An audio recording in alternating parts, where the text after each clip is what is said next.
Hello, and welcome to the Cornfield. This is my second ever podcast interview, and my goodness, how lucky am I? I have a gentleman here who needs their introduction, and I already did it kind of like, oh my God, we're going to do this thing. So here we are. I'm here with the eminent and wonderful and witty John McWHORTer, who really does need no introduction. He is a best-selling author, a New York Times columnist. He is a professor at Columbia University. He has a podcast with wonderful Glenn Loury called The Glenn Show. He makes Bill Maher laugh. He's become a regular on that show, which makes me insanely jealous. The Green Room must be just amazing. And John and I were teenagers. I bet it is. John and I were teenagers together back in the 80s at Simon's Rock College. We were dorm roommates. And today we're not going to talk about a lot about wokeism and the culture wars and social justice and race and all those things, because poor John, I think he'll tell you how many hours he's logged in on podcasts in the past year or two.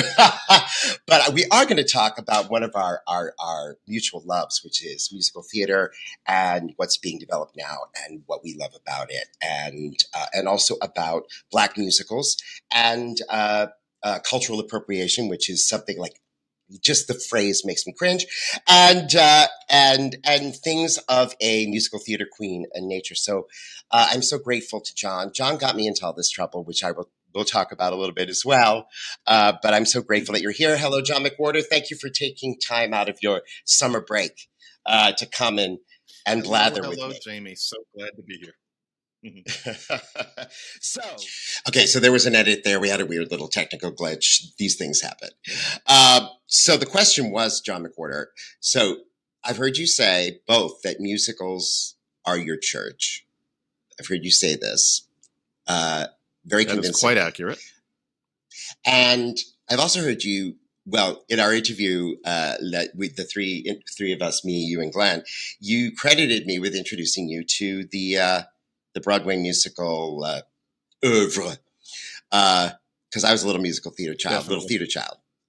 So what was that? Because I remember you introducing me to all kinds of books and all kinds of things, and I was like a music maven at that time. You know, cassette tapes were like a big thing then. So I was collecting these things, making mixed tapes. You know, and you had a high quality box. I remember. Yeah. Two tape decks in one boombox. Yes. Yes. So tell me, what was it that really struck you then as a teen? Because you're very, you know. It's a good question, because I wasn't raised with musicals. I had maybe seen one or two, but that wasn't the music that was played in my home. It was classical, and it was jazz, and it was soul. But here, you and I were living together, and I was just picking up on the references that you would make. And I remember when I knew the song Tea for Two. There had been a song book on our piano with, you know, the grand old standards, and I knew that there was a song called that with words, and you can hear it in a Looney Tune or two. But you started singing it, and you were singing the verse. I didn't know what a verse was, but you're singing this first part. And I remember that planted a seed. I thought, wait a minute, there's a literature. You could sing Dancing in the Dark from beginning to end. And I remember just thinking, what a pretty song. You would mention something called Once Upon a Mattress. And I remember thinking, well, what is it? You know, if there's one thing I am, it's I'm curious. You know, what is Once Upon a Mattress? Why is it that when he says "Kiss Me, Kate" and "No, no, Nanette," he's excited? And I just wondered, what is this? And that's about where it stayed then in 1982, 83. I just wondered.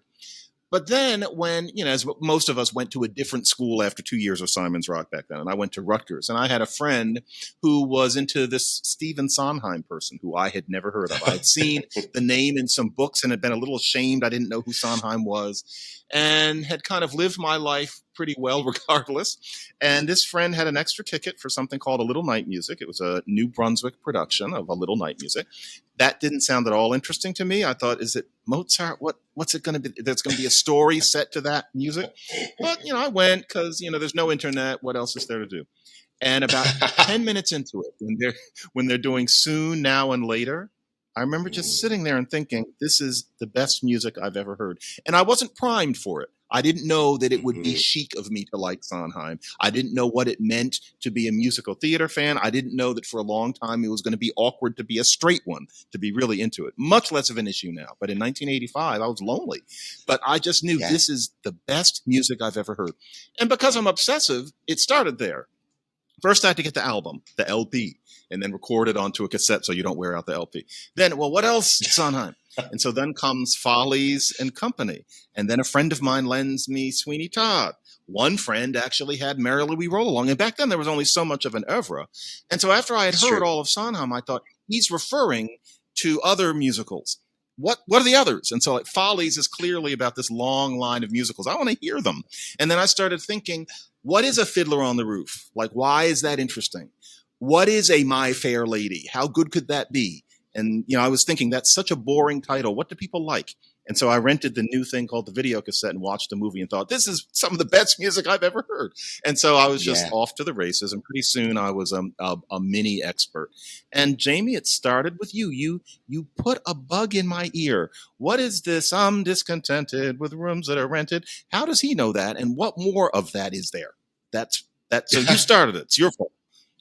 Well, I blame my parents. I'll tell you, my mother grew up in Brooklyn in the 40s and 50s, and she saw Broadway in the golden age. She saw She caught the everything. hot stuff, right? I mean, everything. And like the list, and when she started college at Carnegie Tech, which became Carnegie Mellon, that's where my parents met in the theater program. She became friends with, I say friends, but I do it like this, with Christina Crawford, Mm-hmm. who through whom my mom met Joan Crawford, and they became very good friends. They were friends for 20 years. You would mention Mommy Dearest, and I didn't know what Mommy that Dearest. was. Okay, now I'm learning Well, why. Okay, yeah. Yeah. And actually, in the 40th anniversary edition of Mommy Dearest, she put 100 pages into it that had been excised. My mother features largely in a very fictional version of their friendship in college. Christina is, she spins a tale. But because of Joan Crawford, Joan and her husband Al Steele had seats in every single Broadway theater. And and they couldn't see everything. So they would just send my mom. My mom saw West Side Story, and she saw the original Cat on a Hot Tin Roof, and she saw the original Auntie Mame with Rosalind Russell, and she saw Fiddler on the Roof the week it opened, and yeah. So she was a devotee of all that. And my father was, they were both theater folk, and my father was a musical theater queen, big time. And he was kind of like you, he wanted to know the whole background. He became obsessive. He collected LPs. And if there was a show that had been reworked on the road or it had been revived, a lot of times when they revive a musical, they interpolate new stuff, they change things, and they move things around. And he always wanted to know what the original was. So he would go hunting for lost songs that were recorded by random singers on random albums, and then he'd put the songs in a mixtape in the order that they originally came in the show. I mean, he was... That is me, yes. Mm-hmm. So I came by, honestly, but No No Nanette, which is what T for Two is from, I did in junior high. I played the juvenile lead of Tom in that and sang T for Two. So that's why I knew that. And Once Upon a Mattress, which was the musical that made Carol Burnett a star, we did at my mother's theater company. She had a musical theater thing for teenagers. And we did Once Upon a Mattress. I played the minstrel many moons ago in a far off place. Oh, yes. Yeah. So so that's why that. I don't know if you've seen the last season of Marvelous Mrs. Maisel, but not the final season, but yeah. Oh, well, it's so sad. Like Ted Lasso and Maisel ended in the same week. It was traumatic. But Leslie Kritzer does a little cameo as Carol Burnett singing a song from Once Upon a Mattress. Yeah, she's great. Yeah. They do Shy. I've always been shy. Yeah. So that's cool. So it's really my father and mother's fault that you are a musical theater devotee. I'm not angry. I'm not angry about it either. And it's not surprising to me that Little Night Music, I mean, everybody's got an opinion about Sondheim, especially now that he's passed on. It's Sondheim for breakfast, lunch, and dinner these days. But Little Night Music is still my favorite. It's Yours still too? my favorite show. Yes. I'm so glad to know that. That will always be my top for him. Yeah, exactly. It's perfect. There really isn't a hair out of place in that score. The music is sort of scientific. Beautiful. Yeah. And that's utterly the one role. Yes. And he was like, it was this whole sort of fantasia on the 3/4 on waltz time. Just brilliant. And I mean, we could probably both sit here and do all of Weekend in the Country. I'm sure we could. Yeah. Look, Mom, an invitation. Or you know what? Okay, so both of us probably wish, because we're at the age that we could do Frederick. I wish somebody for some reason would let me do that part before I get too old, because it's in my range. I can imagine playing the type. It's just, I can totally see that. It would be perfect. But it's funny that you say that. It'll be you. It's not going to be me either. However, that is so funny that you say that, because I've said the exact verbatim thing. Frederick is the only.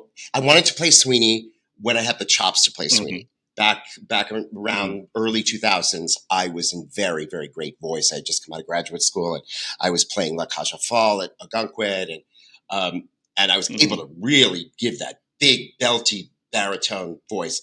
And I should have played Sweeney when I had the chops. Now, like Billy Porter, to quote the great Billy Porter, I sing in my over 40 keys. So we've had some technical glitches, but I'm keeping everything in. We're going to have some jump cuts and whatever they call it in the biz. So I left you at Sondheim. So you became a fan of musicals. You became kind of a connoisseur, and you're a research geek like I am, and you wanted to know all the things, which you do.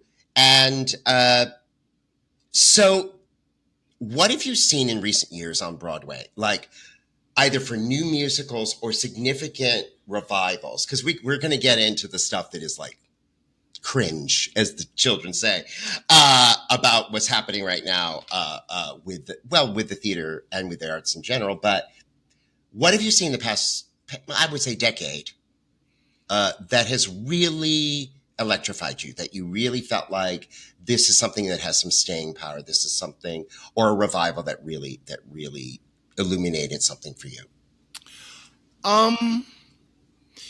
It's beginning to bother me that this is always my answer, even after what is now 15 years plus. But the last time I saw a musical on Broadway that made me go back another 2 times and really, quote unquote, wear out the album, as we used to say, was Grey Gardens.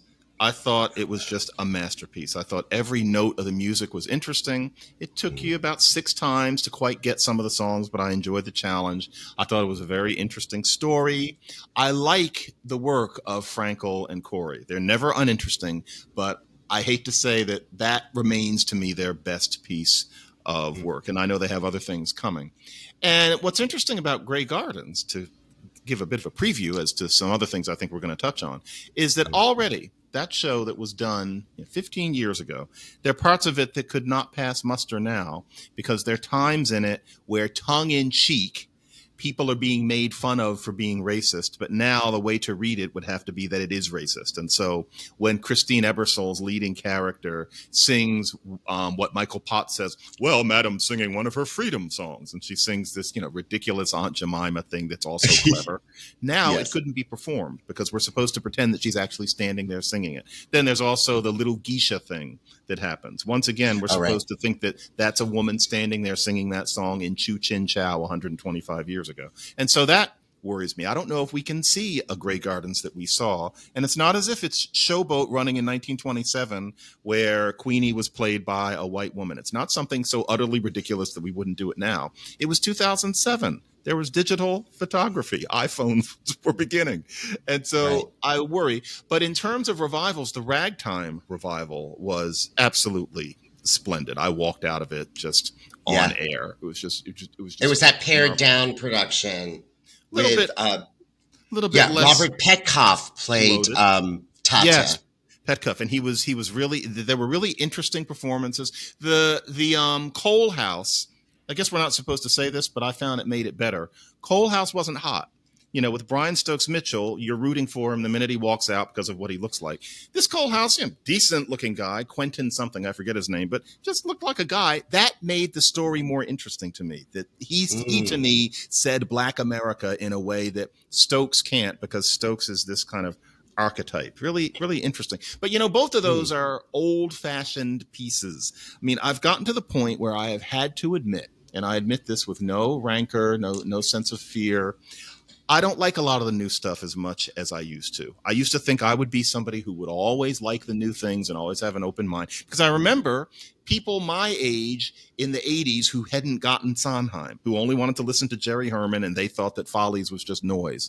And frankly, we look back on that and we think they were wrong. And back then I used to think, I'm not going to be like this. I'm going to keep an open mind. But honestly, this is sacrilegious to say, Six, I get why people like it. That's just not my music. These jukebox. You're not the demographic. It's not for me. And No. No matter how many times I listen to it, frankly, it's not that I find it offensive. I'm bored. And it's because my neurons are set in a certain way. So I'm not as good as I used to be. I say that I'm comprehensive and crazy until about the year 2000.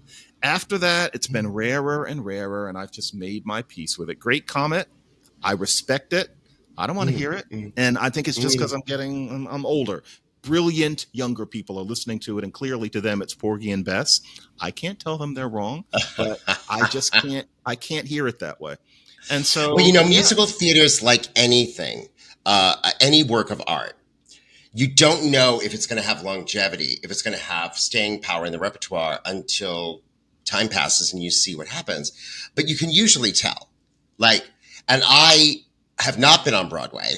I did a first national tour of a Tony-winning show, Spamalot, so I got to taste the top of the profession on the road. And you actually, back then, you could make more money on the road than on Broadway.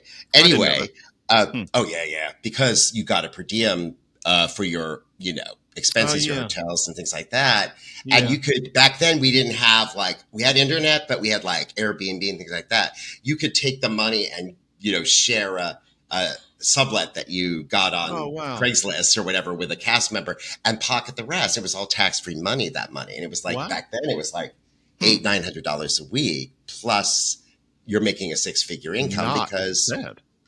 Not bad. I'll never see that money again.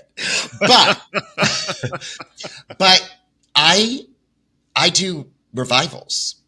And a lot of our regional theater, where musical theater really lives, is in these wonderful regional theaters of various sizes all around the country, which is what my career has been, certainly for the past 10, 15 years. So I'm doing Guys and Dolls, and I'm doing Les Miserables, and I'm about to do Fagin and Oliver with 19 children. Boy, that's going to be fun.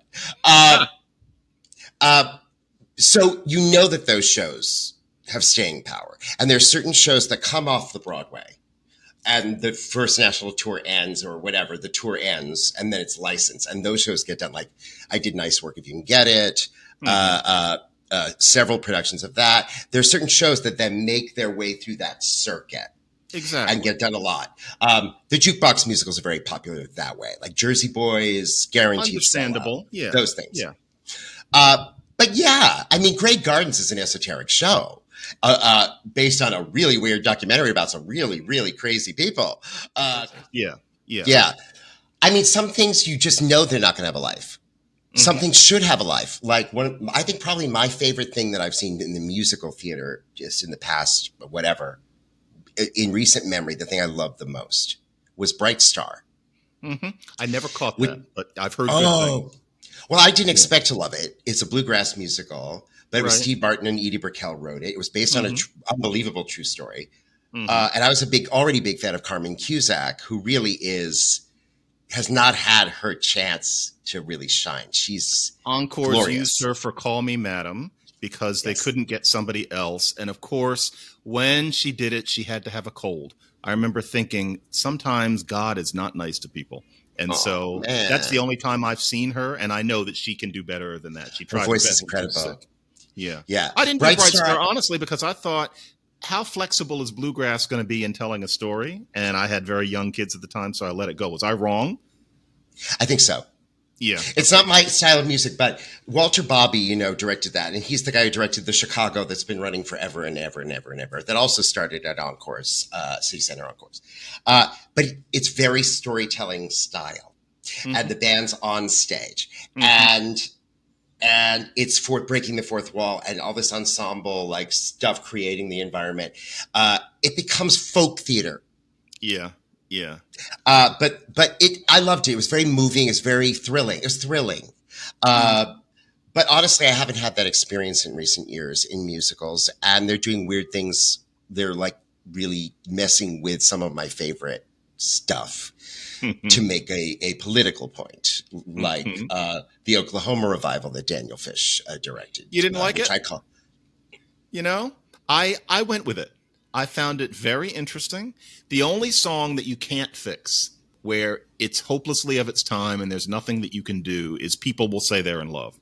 When they did that ballad, I remember thinking, no matter what these people look like, no matter how many twanging guitars you have, it's 1943 and they're just stuck. But with everything else, I thought, Really? what an interesting experiment, especially given what Oklahoma sounds like to people who are under 117. So, for example, when we were in college, we had a friend, Marcus, and Marcus was very much a child of hippies. And when we were at Simon's Rock, the 60s were still going on. I always think, I feel like I was in the late 60s. And I think, how would I know that? And it's because they hadn't stopped in 1981. No, time stood still in the Berkshires. Yeah, at they're that still time. doing it. Oh, yeah. You can smell it, you can feel it. And so Marcus was very much a hippie child, and he had been made to sit through a production of Oklahoma. And his take on Oklahoma was, well, do you love me, honey? Well, I don't know. That's him. I'm sure that was People Will Say We're in Love. Does that sound like Marcus? Well, I don't know. And that's all he can get. And so I figure if that's, sensitive, brilliant Marcus, that's all he can get from that pretty song. Well, then maybe in Oklahoma that would work for somebody like him is a good idea. So I went with it. I don't know if I'd want to see it again, and they better not do that to Carousel, but I didn't mind. I didn't mind. Well, it did. It's really bombed on the road. And there was an article. Oh, yeah. I think it was in New York Times. And the guy who had been playing Judd in the tour had left the tour, and he did a whole interview about how the audiences are just like rejecting it, wholesale. Spitting on our Oklahoma, right? Well, it's what I felt about it, and I'm just a purist, whatever. But to me, it felt like, oh, this is the quintessential American musical. We're gonna just go on it because this is white supremacy, I get that, but I thought at least this raggedy production, which we're talking way too much about, I thought they were trying to make it about something. But you're saying they were making it about the wrong thing. Yeah. Well, I think what they were trying to make it about was they were trying to take it off this lofty pillar that it was on and make it about today's people and make it diverse. They reduced the orchestra, so they took that sort of grandeur out of it, and they set it in basically a church function room with like chili in crock pots and shit, which in itself I don't have a problem with. But a lot of it felt like, I'll take your classic, right? It's like 1776. Now that could not be a bigger stunt, what they did with that. I ignored that. And even before Sarah Porkalab and her little stunt, I just didn't see any reason for it. Why? Yeah. Oh, listeners, if you don't know about Sarah Porkalab, 1776, they did a revival of it, major Broadway revival. The first one since the early 90s or something, the last 90s. One. Yeah. Yeah. With an all-female, trans, non-binary, female-identifying cast, spectrum of race, color, everything. And it doesn't work. There was no reason for it. I just didn't. It was understand. a screw the patriarchy. We hate the founding fathers. Let's stick it to the founding fathers. And forgetting, of course, some of the really key reasons why that play was written when it was written. It was in many ways a reaction to the Vietnam War. Mama Look Sharp, which closes the first half of the show usually. This nameless It was courier. A very woke show already. Yeah. It was an anti-war thing, but it was patriotic. Yes. No, and it was written by a historian. It was the only show he ever wrote. He was a high school history teacher. And Sarah Porkalob got angry because for that particular song, the black cast members were consulted as to whether it would be okay to depict the slave auction in the background. Which is in the play. It was in the play. Did you read it before you took the job on Broadway? But other people of color in the cast were not asked. And Sarah Porkalob found that insulting. Whereas, of course, if everybody of color had been asked, then she would have been offended that everybody was being lumped in with, in particular, the black experience, which only they should be able to speak about. In other words, she went in wanting to be upset and actually she was playing Rutledge, who sings her own show while it was running. Talked down her own show while it was running in the Times, and I'll bet feels no guilt about it now. No. I really hope that cast gave her at least a little bit of what for. Well, no, because, when these things happen, and I try not to be too suspicious of things, but I've been in show business for 33 years, and it feels like a stunt. It feels like Sarah Porkalob, this Filipino non-binary comedian, I guess she was a stand-up comic or whatever, jumps the freaking train on all of these starving artists in New York eating their heart out to be on Broadway, is placed in this key role in this show on Broadway, playing the most racist character in the show, who sings a song about the slave trade. And like you knew when you took the fucking job, what you were going to do. There's a reenactment of a slave auction in the song. So it's not like Diane Paulus, innovated this, very edgy, moment. It's in the show. And because there are people of color, which there wouldn't be in the show, because it's about a bunch of old, white guys committing treason and trying to start a country and whatever. And as well as I do, that the whole issue of slavery, Thomas Jefferson wrote an abolition of slavery clause for the Declaration of Independence. They had to excise it in order to keep the southern states in on the deal of declaring independence. So anyway, we all know the truth, but that doesn't matter because, as you know, and we talked about what happened to me last year, anytime there's anything having to do with race, it becomes a moment for a stunt or a trauma or a tantrum or a demonstration of, we are feeling the race. It's your job. You're an actor. Get over yourself. Stop it. Yeah, but she did come out, but the producers also came out and apologized, which they did.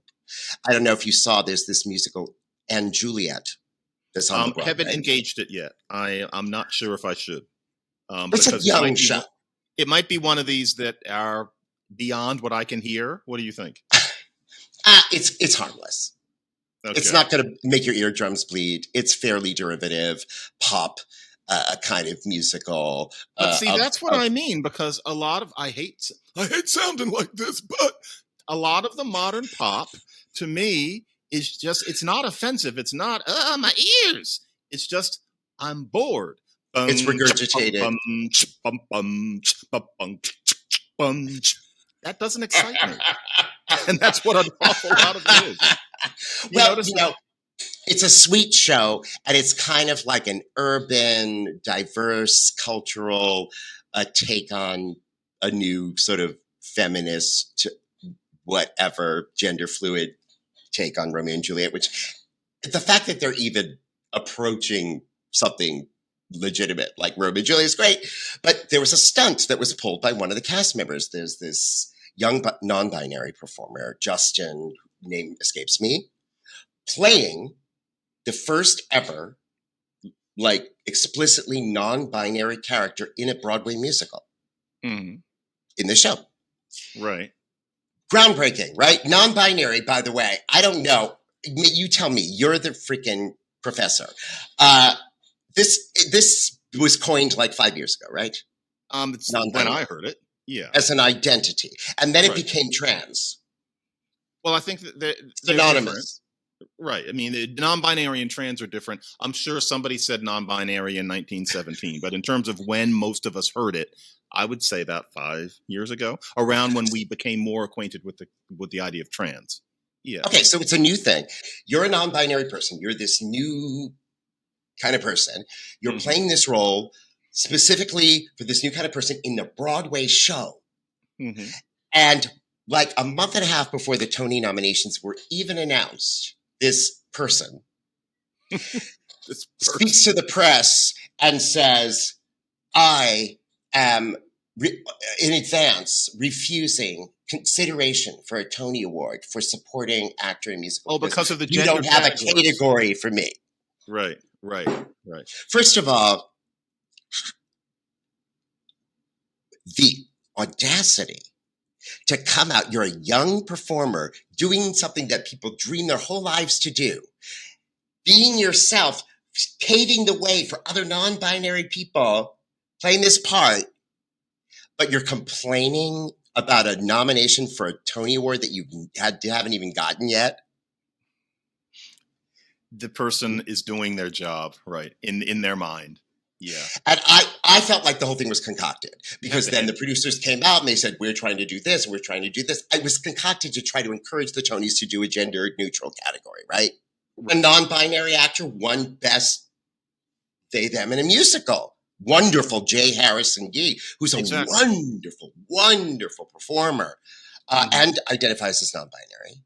Right. Didn't make a whole big fuss out of it, really, and is wonderful. I don't love everything about Some Like It Hot, but a lot of it is there is to be loved, and they are a wonderful performer. I want to throw something out there about Some Like It Hot. Not that it's needed from me, but I happened to see their understudy, when I saw Some Like It Hot, and the understudy was, from everything that I've heard about Gee, the understudy was just as good. And good in different ways. The understudy did one of the best performances I have ever seen in a musical theater piece. I was astounded, and I kind of want to see T. Harrison Gee, because that's the originator of the role. Is it T. Harrison Gee? Did I get it right? Did I make that up? I don't know. Maybe it's Jay. I apologize. But yeah, if you ever have an opportunity to see that understudy, whose name I forget, I would highly recommend it. It's not Shaman and Whitman's best work, frankly. Hate to say that about those guys, but it is. It was truly a stunning performance. By the way, Jamie, a little bit of really obnoxious trivia.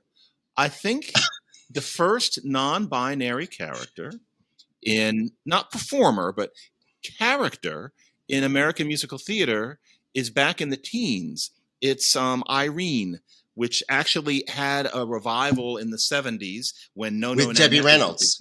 With Debbie Reynolds. Yes. There's the Madame Lucy character who George S. Irving did in the revival. Madame Lucy runs the dress shop, and Madame Lucy is a man whose name is Madame Lucy, and I don't think that the idea is that he's a cross-dresser. I think you're just supposed to accept he's either gay or they, except nobody would call it that. So people who know more than me might say. I don't know that show very well, but considering the time, they may have been basing it on Julian Eltinge. Oh yeah, who was a star at that time, who was a drag performer. Right, and he was really good. Big star. In fact, the AMC movie theater right over here on 42nd Street is in the old Julian Eltinge theater. Oh, neat. Huh. Julian Eltinge was a fashion icon because he wore these Floridora, like Lillian Russell, like you see those beautiful black and white photos of him. Yeah. And his fans were all women who came to see his shows to see what he was going to wear. He was going to wear, yeah. What he was going to wear. So it may have been that. That's interesting. That's interesting. I saw Mr. Gee in Kinky Boots.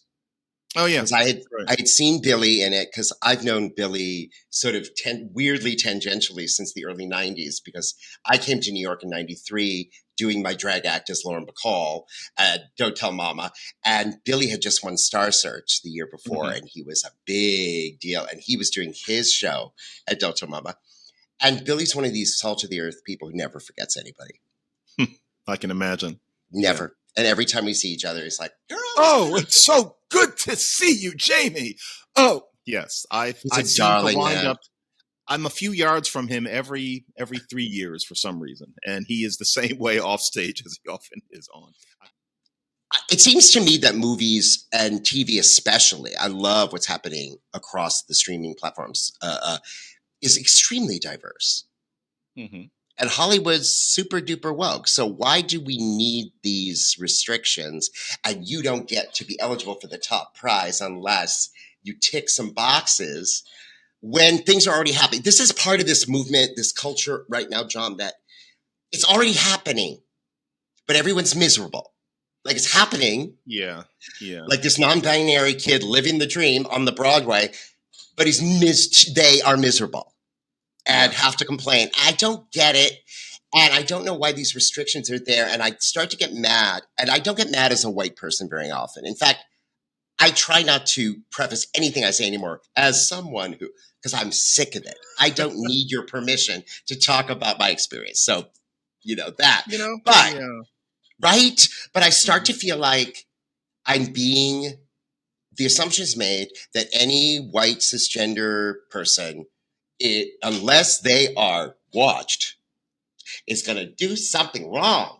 So they got to be told. And I find it, well, you know how I feel about it. So Broadway is the same way. Broadway's the same way.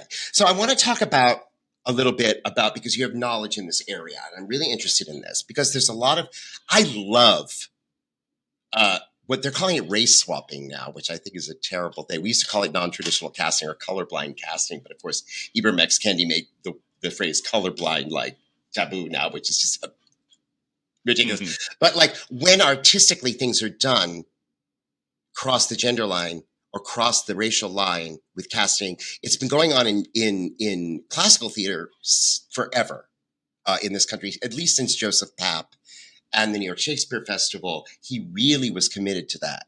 And he made Raul Julia a star. 70s, 80s, yeah. Yeah. And he presented a new way of doing classical theater because I think classical theater supports, because they're these big sort of vast kind of mythical worlds, and exactly. It's very presentational theater. It seems less realistic, and so it's easier to take those sorts of chances. Yeah, I think so. Wedge.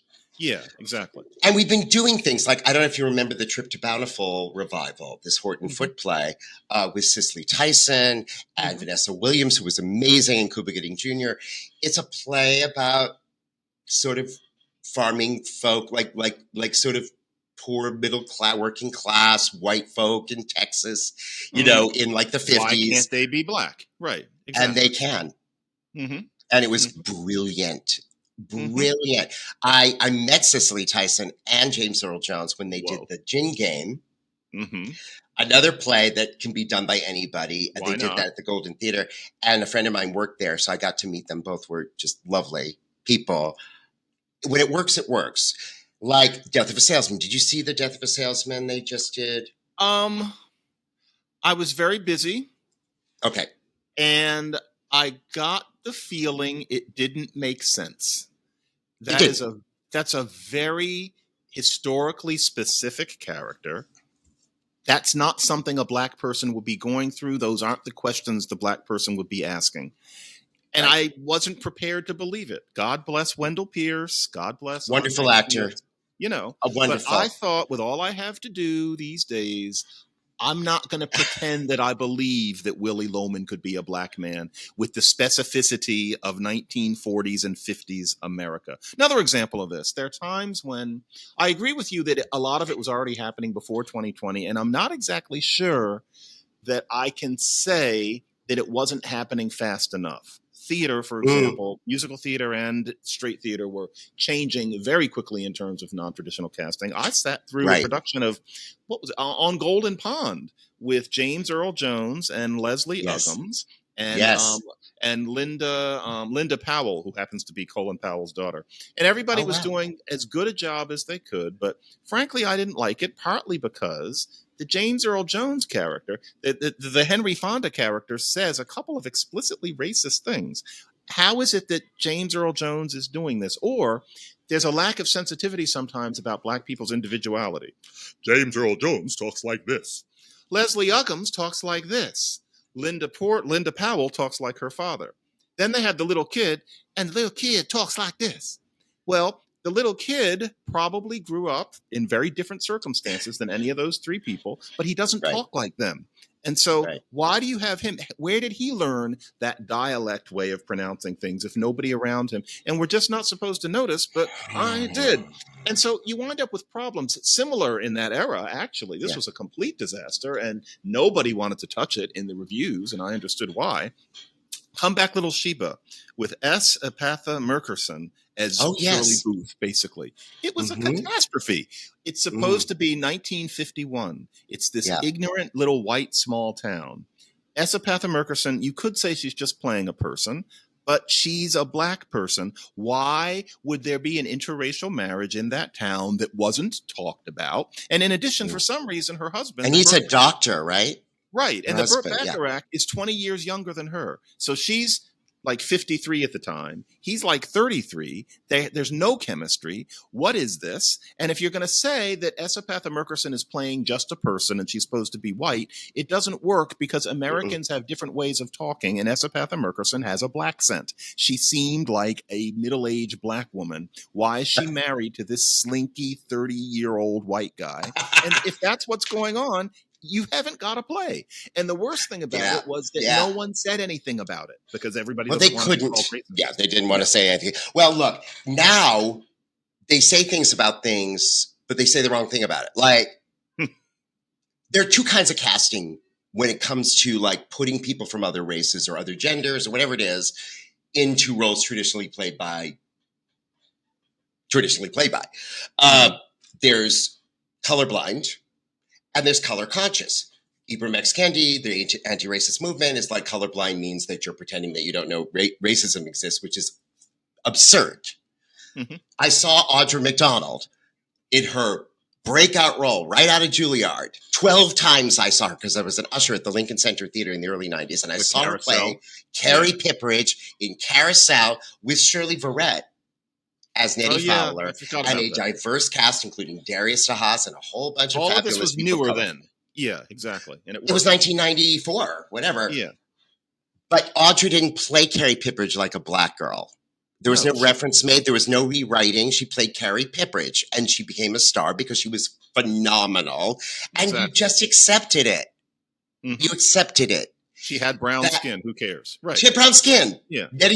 And Shirley Verrett was like, she was like, you know, like there was Kathleen Battle, there was Leontine Price, and then Shirley Verrett was over here, you know, the bridesmaid. But that woman's performance was phenomenal. You accepted it. You accepted it. And I think audiences are smarter than people think they are. And I think that they are more flexible and more imaginative than people think they are. If something's good, it's good. And if it works, it works. And if it doesn't work, or they've wedged something in, nowadays, people will be like, but they're thinking in their head, this doesn't make sense. But then afraid to say, you remember the Streetcar Named Desire they did with a black cast? This must have been, 20 years ago. I do, yeah. And they said it in like this sort of, that the idea was that Blanche and Stella came from this kind of wealthy Creole kind of family. It was pushing it, but yeah. But it kind of worked for me. It didn't work. Sense. It made sense. You know, it's not something anybody would have thought of first, but it made sense. Or another thing, so we're not too negative. Audra's always useful in this because she can switch so effortlessly. She did 110 in the Shade, the musical version of The Rainmaker, back at Roundabout. And she's black, and, well, Lizzie is not black, but Audra is. And, well, it's Texas. Maybe Lizzie's black, and one of her brothers is cast as black to make it a little more plausible, and then the other brother is white, and after a while you realize this isn't supposed to make any sense. Just accept them as people. It's not about that, yeah. And it was an excellent production. It made sense to me because nothing was going against sense. In the same way with Streetcar Named Desire. Whereas, for example, what was it? Annika Nani Rose, who was another one of my favorites. Love her. Always tears it up. But Cat on a Hot Tin Roof, I don't know. Who are those people? You know, how do you make the Cat on a Hot Tin Roof people black? How much money did they have and how did they earn it? Maybe there was one family like that, but no. Annika Nani Rose as Elizabeth Taylor is an interesting idea, but I didn't. Well, you know, the thing with Cat is, you know, it's a play. That's a hat on a hat because that play is a play about a gay man who's married to this rapacious woman who he doesn't want to, who he gets himself in a body cast so he doesn't have to have sex with his wife. And of course, the movie destroyed it. Just destroyed it. Rick, you're weak. Right. The movie is worthless. Your problem is you're weak. Yeah, Hollywood fucked up a lot of things that way, But it's like, okay, so let's talk about this. Because I love when cross-racial casting happens and it makes you suddenly you see it all in a new way. I wish I had gone to Pasadena Playhouse to see the revival of Little Shop a few years back that they did out there. That there's one number they did Suddenly Seymour on like Kimmel or something. Mm-hmm. And MJ Rodriguez, who's a trans actress of color who starred in Pose, which is an incredible show, with Billy Porter. And she plays Audrey. And they had a little kind of chubby, short, nebbishy Latino guy playing Seymour. And both of them sang To Die For. Why and not? They sing Suddenly Seymour. Great. And MJ starts singing her part. And she's saying, nobody ever treated me kindly. Daddy left early. Mama was poor. And you're looking at a trans woman. It's a possible biography. Oh, and I was like, I weep when I see it. So when it works, it fucking works. So I don't want anybody to say I'm not in favor of these things. I am. But we're not idiots. And, Oh, I want to add one. Yes, please. So that Wendell Pierce won't absolutely hate us. Talk about when it can add something. He was in a regional production of Uncle Vanya. And this is way back. This is like 96. It was in San Francisco, and he played Dr. Astroff. It really, really worked because, first of all, these people are supposed to be Russian, and so what does color mean anyway? But he was the only black person in the cast. Now, they would probably have like 60% black people, but he was the only black person. Sonia was Asian, as I recall. And him being a little different made Astroff a little bit more interesting, made his sexual attractiveness to an extent make more sense in that he might be considered different and therefore a little bit exotic. He did a really good Astroff, partly through no effort of his own. He was just looking a certain way. And he's also got that cerebral, he's got gravitas, he's got that energy. You believe that he's that man. And so for me, the fact that he was black had nothing to do with it. And I had never heard of him then. He wasn't famous then, but I was just, here's this black guy doing Astroff. It made it better, honestly. Right. And so, these things could be good. Black musicals. I did a piece on Substack called Black Musicals, A Jewish Legacy. I have issues with this whole idea of cultural appropriation. First of all, appropriation is just a polite way of saying theft. You can't steal somebody's culture. You can borrow. This is America. And we can get into a whole conversation about jazz and about the intersection of jazz with Tin Pan Alley and with the Eastern European Jews that came over. And we should talk about it. But one of the points I was making was, it seems to me cultural appropriation is only called out when it doesn't provide a great deal of money and jobs and Academy Awards and visibility and success for people of color. Dreamgirls, which is really kind of the juggernaut, I think, of all Black Broadway musicals, and the movie was massively successful and should have been. It was a beautiful movie. I missed Anika Noni Rose's song that they cut, which really made me mad. Ain't No Party, she killed. And Jennifer Hudson got an Oscar. All of these things, right? Taking nothing away, but it was created by Michael Bennett and Henry Krieger, who were both very white gay Jews, who clearly loved Motown, clearly loved the music, clearly were obsessed with the Supremes, wanted to elevate that culture to the level of one of those and they did. It was an incredible show. It is an incredible show. Dreamgirls doesn't come under the criticism, partly because I think they got it so right. The music is exactly right, whatever color it is was. And it helps make Black careers also. Nobody would call it inauthentic. They weren't getting it wrong. It's interesting. Nobody's ever even tried to say that Black writers would have gotten it better. Dreamgirls' score, I think most people would say, is better than The Wiz's score, which was written least I love partly the Wiz thing. by, and I know you have a thing about But they're the Wiz. rewriting that. They're rewriting that too. And of course, the book is dated. It's from 1974, so I'm sure it's dated. But they brought in a woman of color to rewrite the book, and I can just imagine how it will be skewed in a certain kind of an activist direction. I'm sorry if that sounds cynical, guys, but I'm paying attention, and this is. When it works, it works. When it doesn't, it feels like we're being lectured to and scolded and whatever that may be. And and there's this. Scott Joplin's opera Treemonisha is being completely rewritten. They're basically gutting it and making it something new. Now, in this case, that makes sense because Joplin wasn't a dramatist at all. And the little secret about Treemonisha, as much as I adore it, I'm looking at my 2 recordings of it over on the other side of this room now. Yes. Beautiful music. But Treemonisha is boring. It's 2.5 hours where nothing really happens. And it's not Joplin's fault, but he's been gone a while now. There does need to be a Treemonisha with a real book.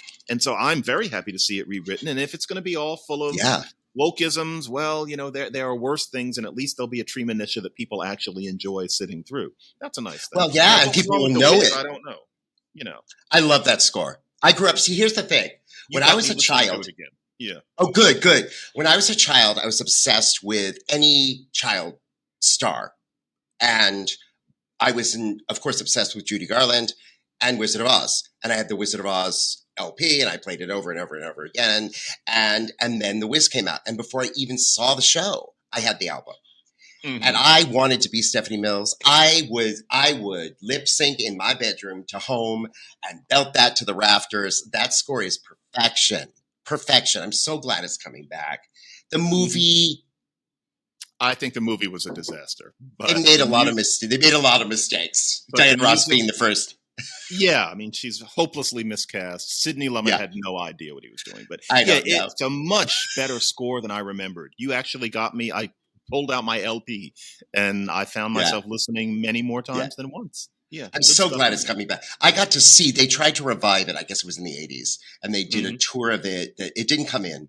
But they did a tour of it again? Yeah. I remember that.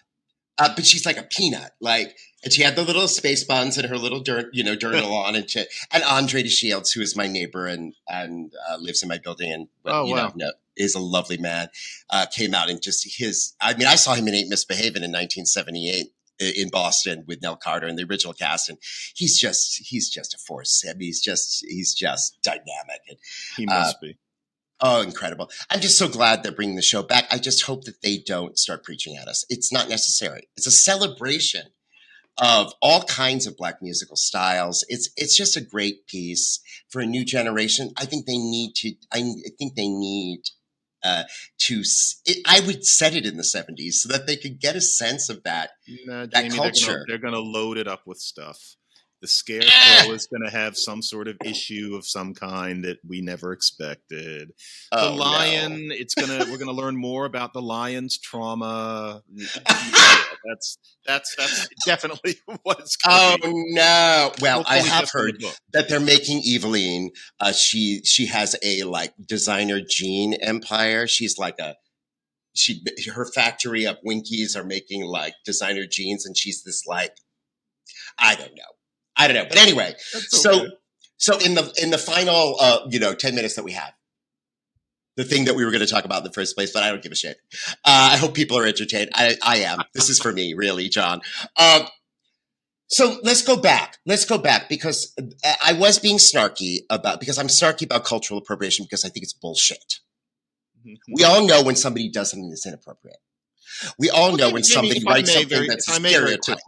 The appropriation argument, the way it should go is, it's not that there's a problem with people sharing cultural tokens. The idea is that the people who are above are not supposed to take cultural tokens from the people who are below, and especially if the people who are below are brown. Now, you can argue against that, but the idea is that it's about power relations. So it's not that spaghetti and meatballs is wrong because, tomatoes started in, it's not that.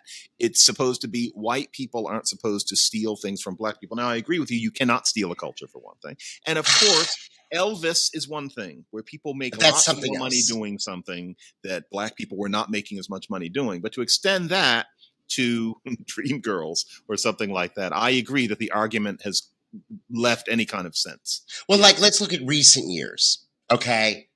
Fairly recent. Color Purple, right? Alice Walker, massive, huge movie, blockbuster, like epic movie, ba-ba-dee-ba. Oprah Winfrey commissions this musical of Color Purple. Mm-hmm. It's written by Marsha Norman, Mm-hmm. or is written by a group of songwriters. One of whom is a white woman. One of whom, yes, the primary one, and Brenda Russell, who's a Black composer. She's in it. She's in that group. But if Oprah Winfrey is curating this thing, and these are the people she selects for this, there's a reason. And this show is successful, and it made stars out of everyone, and it was revived and made stars out of everyone again. It's a great show. I'm not saying it shouldn't be. I'm saying, could we be allowed, regardless of our racial makeup or our ethnic background, the courtesy, or at least the grace, or at least the benefit of the doubt, that one might honor a culture and a story with a reverence and with a sense of, and with real thought and collaboration with, okay, so let's talk about Porgy and Bess. We talked about Porgy and Bess. Let's go all the way back. So, Porgy and Bess. Porgy and Bess, everything I've read about it, and I've done a lot of reading about it because I wanted to talk to you about it for many reasons. Because I think it's a masterpiece. And I saw Audra McDonald do it with Norm Lewis. And just incredible piece. But it is a piece about a certain community at a certain time in American history. Mm-hmm. But it was this first kind of opera of its kind, and opera companies now have issues doing it, and like it's problematic because of stereotypes of Black culture, etc. Mm-hmm. But of course, for those folks who are listening to these two musical theater people blather on and don't know what we're talking about, Porgy and Bess was based on a novel, a 1925 novel called Porgy, that was written by a guy named Bose Hayward, a white guy, who was living in South Carolina and grew up amongst this community of Black people who spoke the Gullah dialect. Mm-hmm. They were a very specific community of people, culture, and he worshiped them, and they were like his extended family, and he was a kid running around the streets with these people, and he wrote this novel about these people. It was a big success. And then George Gershwin and Ira Gershwin. It's also a play. There's a it was a play first. Okay. Right. And Reuben Mamoulian directs it, and it's a big hit. And then Gershwin wants to do a musical of it. Exactly. Yeah. Great. Yeah. So here you have these two white immigrant Jews getting together with this Southern white guy to write this quintessential, or at least at the time, I think for all time, it's kind of this quintessential Black sort of jazz-influenced American opera, right? Exactly. They went down there. We were talking about this when we were off camera. We talked about this. The Gershwins went down there to South Carolina, and they interviewed people, and they transcribed the dialects, and they wanted to create that sound and all of that. But one of the things that people object to now about this, that they call stereotypical, is this dialect, mm-hmm. which is replicated, and things like "Bess, you is my woman now." Yeah, I will say, James, how authentic is it? Yeah, I know we're running out of time, but how authentic is it? But I will say, the idea that there's something inauthentic or cartoonish about the way people express themselves in Porgy and Bess is quite mm-hmm. simply inaccurate. One way that America needs to grow up, and this isn't just Black America, but all of America, is that we need to understand that non-standard ways of speaking are not wrong. They're not substandard, they're just non-standard. And that there is a Black way of speaking, and it's not just a few terms of slang, and it's not just that Black people have bad grammar. It's that the way that many Black people can speak casually among one another is a different grammar. Gullah is practically a different language. The play Porgy is written in, it's interesting when you read it, it's written in something that Hayward poised in between Gullah and Black English so that audiences could understand it. But I can say, as someone who's been studying, you've been in the theater, and I have been studying Creole languages for exactly the same amount of time. I can say that I have experienced the scripts of both the play, not the novel, but the play, and I know the opera backwards and forwards. There is not a single thing inaccurate in it. They did their homework. DuBose Hayward was familiar with the dialect, and the fact that he was white and Southern, and in a time when the South was one of the most racist places on earth, doesn't mean that he did not internalize the dialect perfectly. And it's all there, and there's nothing that Ira Gershwin did to spoil it in any way. Not to mention that Gershwin got down there and stopped shaving and sat with the people there with their music making and was apparently singing with them. That doesn't mean that he became a Black Southerner, but the music in Porgy and Bess is thrillingly consonant with the essence of that kind of Southern Black music, as well as Ravel and all sorts of other things. But anybody who thinks that that's not true isn't really listening to what Gershwin did. And if you think that all it was Summertime and Bessie Was My Woman Now, I think everybody needs to listen to the first half hour of the full piece and really say that you don't hear anything authentically Black in that, or that it's cartoonish. And so for somebody to say that it was cartoonish in 1935, okay, there were so few depictions of Blackness in popular culture. And here's one where people are fighting each other and using drugs and sleeping around, etc. Yeah, I can understand why Duke Ellington's ears would prick up. But didn't Langston Hughes famously wrote something in support of the show? That it was a landmark thing, that it was absolutely true because to he the understood voice and that Black folkness could be grand. And here we are 100 years later, we've seen an awful lot of different kinds of Blackness represented. We can allow Porgy and Bess as just one. And the idea that there's anything wrong with it linguistically, anybody Black who says that needs to stop being ashamed of their own dialect and understand that white people can actually mimic it very well. And that is definitely what happened in the 20s and 30s. There's no linguistic problem. So in wrapping up this subject, and we could go on because this is the intersection that I love about you, John, is that you've got this knowledge of the thing I've spent my life working in, combined with your linguistics background and your study of the culture. If John McWhorter, I mean, I'm not blowing smoke. If John McWhorter says this is authentic, so why isn't it? Why is it problematic for some people in a way that Dreamgirls isn't, written by white Jews as well, that we were just talking about? Like, because for George and Ira Gershwin and all of those first generation Eastern European immigrant Jews coming to New York, Black music, jazz was Black music to them. It's the 20s, the jazz age. And to them, that was American music. And they, like my grandfather, wanted to be American. They wanted to be part of Tin Pan Alley. Tin Pan Alley was full of these immigrant Jews who had this classical music grounding that they brought with them from their Ashkenazi, sort of upper middle class bourgeois kind of like backgrounds. But they wanted to know that music and embody that music because it meant being American. They didn't want to steal it. They wanted to learn it. And so is it that it's about poor people and like philanderers and like crooks and like lowlives that people want to reject Porgy and Bess? I think actually, Jamie, part of it is that when you hear the Dreamgirls people singing, they sound like Betty LaVette and Gladys Knight. Ain't no party. That's the way they talk. In Porgy and Bess, it's as if Bess comes out and says, "Ain't no party." It's in this opera voice, but you've got the Black English. And so then somebody says, well, that's not authentic. But no, they're not used to hearing those two things mixed. But opera people, you can sing anything in that legit voice, including Black English. It doesn't have to be Italian, and it doesn't have to be Webster's English. So I think that's part of it. So it's an opera. We don't really have an opera ear. Exactly. Right?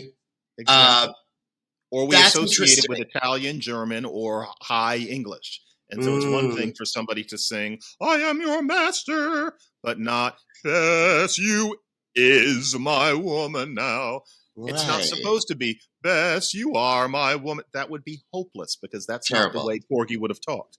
but we're not used to hearing it in that voice. More now, I hope. I mean, if somebody went and saw Terence Blanchard's Fire Shut Up in My Bones or the like, but yeah, people have trouble hearing Black English sung in that legit voice, but there's no reason why it shouldn't be. Well, we're going to wrap up, but I want people to know, look, the reason I'm making a point that white Jews are dream girls is because I'm a white Jew. Now, I'm not trying to call anybody out. I'm just trying to say I find anti-racist, woke kind of sentiments to be very elastic, very convenient, not consistent, unevenly and mostly unfairly applied, these rules and values, and completely ignored when it's making people a lot of money. Let's just face it. Artistic considerations aside, socio-political, cultural considerations aside, money, this is a business. People want to make money and they want to be successful. And I think one of the reasons why some of these things that are of the more woke ilk that are being pumped out and why things are going to have to shift back a bit is that they're going to prove to be commercially not viable. Unless you're cultivating an entirely new audiences for this work. Certainly on the road, it's been very hard for some of these things to win over audiences out in the hinterlands. After about 10 years, it'll be clear, and then we'll realize what a weird period we're living in. But then again, Jamie, the thing is, a lot of the historiography will be that all of it proves that America is still racist to its core, when really the issue is that there's an extent to which you have to let art be art and be harmonious. It's an interesting with the human thing. Spirit. I was just pointing out to somebody yesterday that, even Michael Jackson gets rehabilitated in this climate and gets his own Broadway show. Wasn't he reviled as being this terrible diddler? And there are people I don't know who can't be canceled. And I think, as I've actually discussed with my sparring partner, Glenn Loury, it can be interesting in making us grow up in that Martin Luther King's got some really awkward stuff in his history. Apparently, no one is ever going to cancel him. And I think that makes sense. I think we need to understand that, there are great things and hideous things about people at the same time. And with Michael Jackson, just the delight that he creates is such that even now that we know what he did, we're still going to go see a musical about him. Yeah. Look, they're going to take my Off the Wall album out of my cold dead hand. Okay. That's my music. Come on. Michael Jackson, when he was a child, I was obsessed with the Jackson 5. Obsessed. They had a cartoon on Saturday mornings. You remember the cartoon? Exactly. Yes, obsessed. And Michael John, would always fall in love. Anyway, Jamie, John, I've got to run. I know, I've got to let you go. But listen, please give my regards to Dr. Loury, who said some really nice things about me that I quote on my Substack. Please, guys, subscribe to my Substack at the Cornfield, jamesbeeman.substack.com, and this YouTube channel if you're watching this on video. John, you're a hero of many people in my circle. I want you to know, and they use those words. Really? They really, there are people around me who consider you a hero, and you speak for a great many people. That's good to know. And the fact that you're so supportive and so passionate about the work that I do, that I feel is really in danger. But what John Steinbeck said about the theater, he said, the theater's been going extinct for 400 years and, or 1,000 years or whatever it is. And it takes dedicated people to keep it going. The theater will continue. Exactly. It will continue. I just want it to be smarter, and I want it to be less preachy, because you're preaching to the choir most of the time. And people just want to support and enjoy. And entertainment isn't such a terrible thing, to educate people. And entertainment is not always being taught things. That's another thing. And why not? I like it best when the lesson gets kind of slipped in there under the entertainment. Exactly. And you realize I learned something. I was moved. You have to be moved in order to really be open to receiving something profound or something that's going to change you. John, it's one of the great things of my life that we've come back together 40 years after we were teens. Me too. And I appreciate your taking all this time for me. I know it's been hard to pin you down, and you're using part of your summer with your girls to blather with me and get this podcast thing going. But I blame you. We should do it again. And so Let's know where to find me. Okay. And yes, I'm glad we did this. Thank you so much. Guys, stay strong out there, okay? Stay tuned, stay strong, and stay tuned on Mr. McWhorter. He's got many, many more brilliant things to offer us, and we'll see you next time at the Cornfield. Bye-bye.